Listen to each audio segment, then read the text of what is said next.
IKDRC kidney હોસ્પિટલમાં ભરતીને લઈને વિવાદ થઈ રહ્યો છે। અમદાવાદમાં મોટી સંખ્યામાં ઉમેદવારો હોસ્પિટલ પહોંચ્યા।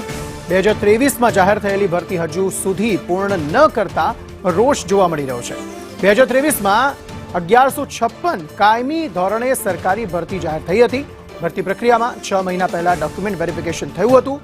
વેરિફિકેશન થઈ ગયું છે છતાં હજુ સુધી નિમણૂક નથી અપાઈ, જેને પગલે ઉમેદવારોમાં રોષ જોવા મળી રહ્યો છે।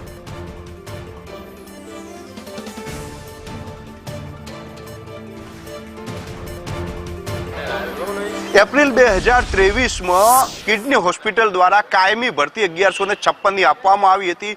આજે 2024 પૂર્ણ થવાની તૈયારી છે, છતાં પણ હજુ સુધી જે ભરતી આપવામાં આવી હતી તે ઉમેદવારોને હાજર નથી કરવામાં આવ્યા, એમને ઓફર લેટર નથી કરવામાં આવ્યા, જેને લઈને અત્યારે મોટી સંખ્યામાં હોસ્પિટલ ખાતે ઉમેદવારો પહોંચ્યા છે। તેમની એક જ માંગ છે કે આજે 2 વર્ષ વીતી ગયા છે, ડોક્યુમેન્ટ વેરિફિકેશન થયાને 6 મહિના વીતી ગયા છે, છતાં પણ અમને નથી લીધા। એક તરફ સરકાર કહી રહી છે કે આપણે જોબ ક્રિએટ કરીએ છીએ, લોકોને સરકારી નોકરી આપીએ છીએ, ત્યારે બીજી તરફ જેમને 2 વર્ષ પહેલા ભરતી કરવામાં આવી હતી તેમને હજુ સુધી નિમણૂક ન કરાતા વિવાદ ઉભો થયો છે। બેન, શું આખી વાત છે? વાત એવી છે કે 2023માં ભરતી પડી, જેને અત્યારે 2 વર્ષ પૂર્ણ થવા આવ્યા છે અને ડોક્યુમેન્ટ વેરિફિકેશન રિઝલ્ટ આવ્યા, ડોક્યુમેન્ટ વેરિફિકેશન થયાને 6 મહિના થયા, હજુ સુધી એમને કોઈ ભરતીનું નામ લેતા નથી। અમે જ્યારે આવીએ છીએ છેલ્લા અમે 4 મહિનાથી અહીંયા ધક્કા ખાઈએ છીએ, અલગ અલગ જગ્યાએ અમે બહુ રજૂઆત કરી કે અમારી ભરતી પ્રક્રિયા જલ્દી પૂર્ણ કરે, પણ હજુ સુધી એમના તરફથી કંઈ છે નહીં। જ્યારે અત્યારે એમને 5 દિવસ પહેલાં એવું પાડે છે કે જે અમારી બધી અલગ અલગ કેડર છે, નર્સિંગની 650 સીટો છે, એમાંથી એ 430 કરી નાખે છે।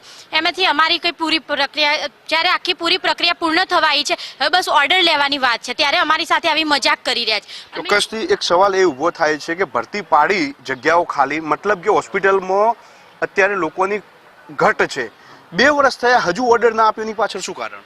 સાહેબ, એવું છે કે 2023 ભરતી પ્રક્રિયા ચાલુ કરી અને એક્ઝામ લીધા બહુ 1 વર્ષ થયો અને અત્યારે વેરિફિકેશન, ડોક્યુમેન્ટ વેરિફિકેશનનો સમય 2-4 મહિના પત્યો અને ત્યાં સુધી નિમણૂક પત્ર આપવામાં આવ્યું નથી।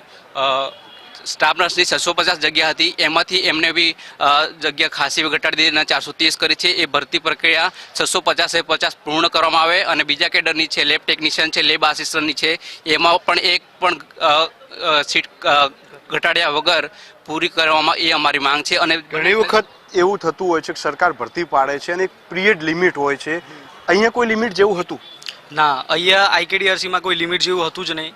એમને ડિસેમ્બર 2023માં ભરતીની એક્ઝામ લીધી, એના પછી એમને ડોક્યુમેન્ટ વેરિફિકેશન કર્યા, એ બી હમણાં 4 મહિના પહેલાં જ કર્યા। એના પછી એમને જગ્યા જે 650ની હતી સ્ટાફ નર્સ કેડરની, એમાં બી અત્યારે ઘટાડો કર્યો અચાનક, એ બી તો એ બિનવ્યાજબી રીતે કર્યું।